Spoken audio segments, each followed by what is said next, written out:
During the pandemic,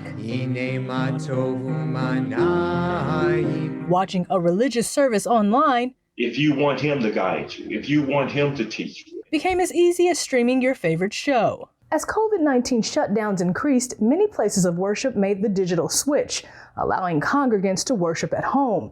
Now that new normal may be here to stay, at least in some form. Never in my wildest dreams did I imagine I would be a digital rabbi. For some, the transition was seamless. So when the pandemic hit, we were already streaming. Infrastructure complications forced others to play catch-up. Justin Gibney with the Churches Helping Churches campaign says health disparities, unemployment, and a technological divide cause some to struggle. When you have sometimes an older congregation that may not give online or whatever it be, the funds coming in the church just weren't flowing like before. A new Gallup poll shows U.S. church, mosque, and synagogue membership declined in 2020 to less than 50% for the first time in the polling group's 80-year history. While that may have more to do with a larger downward trend, some religious institutions did struggle with pandemic attendance.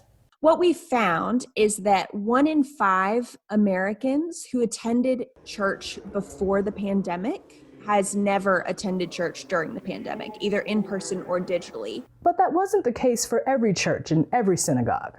We found also that we've been able to reach people who, children of members who have now gone off to college and wanted to participate in services and now could do so very, very easily.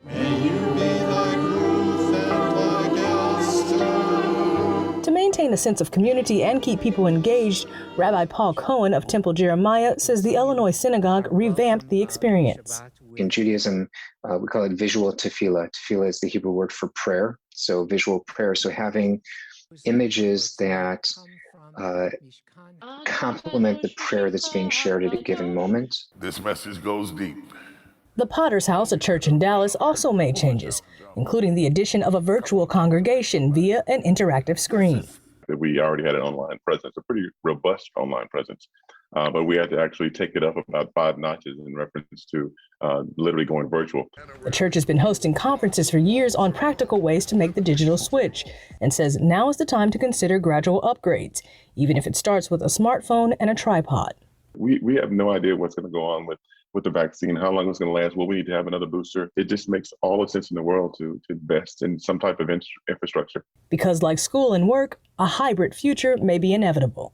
People do really like having hybrid options available to them. I was very against, this using cameras and broadcasting, and it seemed, just kind of antithetical to what worship is supposed to be. For some people, they enjoy participating in worship, sitting in their pajamas on their couch with a glass of wine. It's just, and, they're participating and they're having a meaningful experience and it's working for them. Why should I say you can't do that? Amber Strong, Newsy.